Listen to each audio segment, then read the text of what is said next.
यहाँ तो श्रीहरिकोटा से भारत की स्पेस डिप्लोमेसी के तहत तैयार हुई साउथ एशिया सैटेलाइट लॉन्च के लिए तैयार हो चुका है। पहले से सार्क सैटेलाइट का नाम दिया गया था, लेकिन पाकिस्तान ने भारत के इस तोहफे का हिस्सा बनने से इनकार कर दिया था। भारत के इस कदम को चीन की स्पेस डिप्लोमेसी के जवाब के तौर पर देखा जा रहा है। भारत का ये शांति दूत स्पेस में जाकर कई काम करेगा। श्रीहरिकोटा से उड़ने को तैयार 50 मीटर ऊंचा रॉकेट अंतरिक्ष में एक शांति दूत की भूमिका निभाने जा रहा है। अपनी 11वीं उड़ान के जरिए जीएसएलवी रॉकेट एक खास उपग्रह साउथ एशिया सैटेलाइट को अंतरिक्ष में अपनी कक्षा में स्थापित करेगा। ये एक संचार उपग्रह है जो नेपाल, भूटान, बांग्लादेश, भारत, मालदीव, श्रीलंका और अफगानिस्तान को दूरसंचार की सुविधाएं मुहैया कराएगा। सार्क देशों में पाकिस्तान को छोड़कर बाकी सभी देशों को इस उपग्रह का फायदा मिलेगा। जानकारों के मुताबिक भारत का ये कदम पड़ोसी देशों पर चीन के बढ़ते प्रभाव का मुकाबला करने में काम आएगा। साउथ एशिया सैटेलाइट की लागत तकरीबन 235 करोड़ रुपए है, जबकि सैटेलाइट के लॉन्च समेत इस पूरे प्रोजेक्ट पर भारत सरकार 450 करोड़ रुपए खर्च करने जा रही है। यानी पड़ोसी देशों को एक शानदार कीमती तोहफा। भारतीय उप महाद्वीप के देशों के बीच इस तरह के संचार उपग्रह की जरूरत काफी वक्त से महसूस की जा रही थी, वो भी तब जब कुछ देशों के पास पहले से ही अपने उपग्रह मौजूद हैं। जैसे जंग से तबाह हुए अफगानिस्तान के पास एक संचार उपग्रह अफगान सेट है। यह असल में भारत का ही बना एक पुराना सैटेलाइट है, जैसे यूरोप से लीज पर लिया गया था, और इसीलिए अफगानिस्तान ने अभी साउथ एशिया सैटेलाइट की डील पर दस्तखत नहीं किए हैं, क्योंकि उसका अफगान सेट अभी काम कर रहा है। 2015 में आए भयानक भूकंप के बाद नेपाल भी बड़ी शिद्दत से एक संचार उपग्रह की जरूरत को महसूस कर रहा है। नेपाल ऐसे 2 संचार उपग्रह हासिल करना चाहता है। अंतरिक्ष से जुड़ी तकनीकी में भूटान काफी पीछे है। साउथ एशिया सैटेलाइट का उससे बड़ा फायदा होने जा रहा है। स्पेस टेक्नोलॉजी में बांग्लादेश अभी शुरुआती कदम ही उठा रहा है। साल के अंत तक वो अपना खुद का बंगबंधु 1 कम्युनिकेशन सैटेलाइट छोड़ने की योजना बना रहा है। श्रीलंका साल 2012 में ही अपना पहला संचार उपग्रह लॉन्च कर चुका है। उसने चीन की मदद से सुप्रीम सेट उपग्रह तैयार किया था, लेकिन साउथ एशिया सैटेलाइट से उसे अपनी क्षमताओं का इजाफा करने में काफ़ी मदद मिलेगी। समुद्र में मोतियों की तरह बिखरे मालदीव के पास स्पेस टेक्नोलॉजी के नाम पर कुछ भी नहीं, तो उसके लिए तो एक बड़ी सौगात से कम नहीं होगा। अंतर्राष्ट्रीय जगत में भारत अपना प्रभाव बढ़ाने के लिए कोई कोर कसर बाकी नहीं छोड़ रहा है। ऐसे में ये कहना गलत नहीं होगा कि साउथ एशिया सैटेलाइट इस दिशा में एक मील का पत्थर साबित होगा। इसरो के अध्यक्ष एएस किरण कुमार ने कहा कि शाम 4:57 पर प्रक्षेपण होगा, और तस्वीरें आपकी टेलीविजन स्क्रीन पर हैं। सभी गतिविधियां सुचारू रूप से चल रही हैं। जीसैट को लेकर जाने वाले जीएसएलवी F-09 का प्रक्षेपण यहां से करीब 135 किलोमीटर दूर श्रीहरिकोटा स्थित सतीश धवन अंतरिक्ष केंद्र के दूसरे लॉन्चिंग पैड से होगा। आपको बता दें कि मई 2014 में सत्ता में आने के बाद प्रधानमंत्री नरेंद्र मोदी ने इसरो के वैज्ञानिकों से दक्षेश उपग्रह बनाने के लिए कहा था।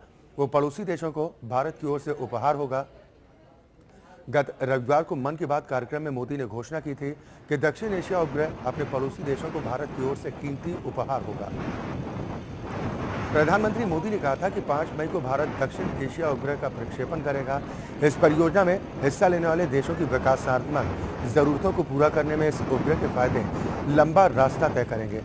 भविष्य के प्रक्षेपणों के बारे में पूछे जाने पर कुमार ने कहा कि इसरो जीएसएलवी MK3 के बाद PSLV का प्रक्षेपण करेगा। उन्होंने कहा कि इसरो अगले साल की शुरुआत में चंद्रयान 2 का प्रक्षेपण करेगा।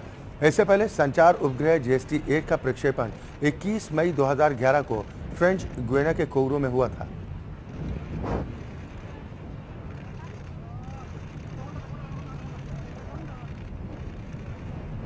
श्रीहरिकोटा की ये सीधी तस्वीरें आप देख पा रहे हैं।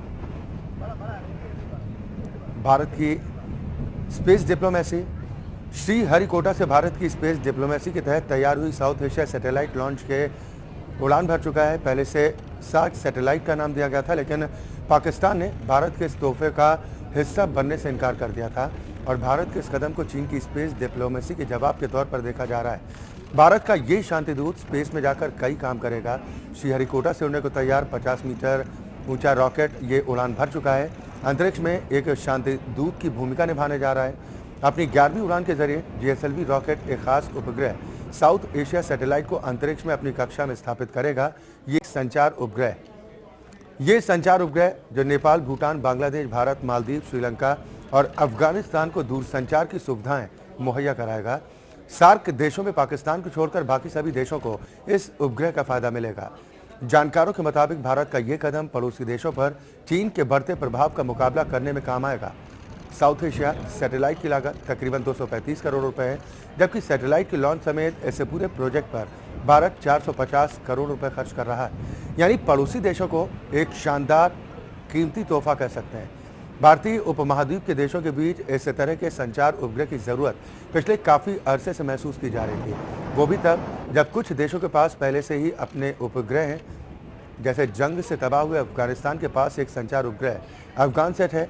यह असल में भारत का ही बना एक पुराना सैटेलाइट है, जिसे यूरोप से लीज पर लिया गया और इसीलिए अफगानिस्तान ने अभी साउथ एशिया सैटेलाइट की डील पर दस्तखत नहीं किए, क्योंकि उसका अफगान सेट अभी काम कर रहा है। 2015 में आए भयानक भूकंप के बाद नेपाल भी बड़ी शिद्दत से एक संचार उपग्रह की जरूरत को महसूस कर रहा था। नेपाल ऐसे 2 संचार उपग्रह को हासिल करना चाहता है। अंतरिक्ष से जुड़ी तकनीक में भूटान काफी पीछे है। साउथ एशिया सैटेलाइट का उससे बड़ा फायदा होने जा रहा है। स्पेस टेक्नोलॉजी में बांग्लादेश अभी शुरुआती कदम ही उठा रहा है। साल के अंत तक वो अपना खुद का बंगबंधु 1 कम्युनिकेशन सैटेलाइट छोड़ने की योजना बना रहा है। श्रीलंका 2012 में ही अपना पहला संचार उपग्रह लॉन्च कर चुका है। उसने चीन की मदद से सुप्रीम सेट उपग्रह तैयार किया था, लेकिन साउथ एशिया सैटेलाइट से अपनी क्षमताओं का इजाफा करने में काफी मदद मिलेगी। साथ ही समुद्र में मोतियों की तरह बिखरे मालदीव के पास स्पेस टेक्नोलॉजी के नाम पर कुछ भी नहीं, और इसीलिए उसके लिए ये एक बड़ी सौगात से कम नहीं होगा। अंतर्राष्ट्रीय जगत में भारत अपना प्रभाव बढ़ाने के लिए कोई भी कोर कसर बाकी नहीं छोड़ना चाहता। ऐसे में ये कहना गलत नहीं होगा कि साउथ एशिया सैटेलाइट इस दिशा में एक मील का पत्थर साबित होगा। इसरो के अध्यक्ष एएस किरण कुमार ने कहा कि शाम 4:57 पर प्रक्षेपण होगा और ये तस्वीरें आपकी टेलीविजन स्क्रीन पर हैं। सभी गतिविधियां सुचारू रूप से चल रही हैं। जीसैट को लेकर जाने वाले जेएसएलवी F9 का प्रक्षेपण यहां से करीब 135 किलोमीटर दूर श्रीहरिकोटा स्थित सतीश धवन अंतरिक्ष केंद्र के दूसरे लॉन्चिंग पैड से हो चुका है। तस्वीरें हम आपको दिखा रहे थे। भारत की स्पेस डिप्लोमेसी जो कई देशों को इसका फायदा जरूर दिलाएगी। हालांकि पाकिस्तान को इसका फायदा नहीं मिलेगा, क्योंकि पाकिस्तान ने इसका हिस्सा बनने से इनकार कर दिया। हमारे साथ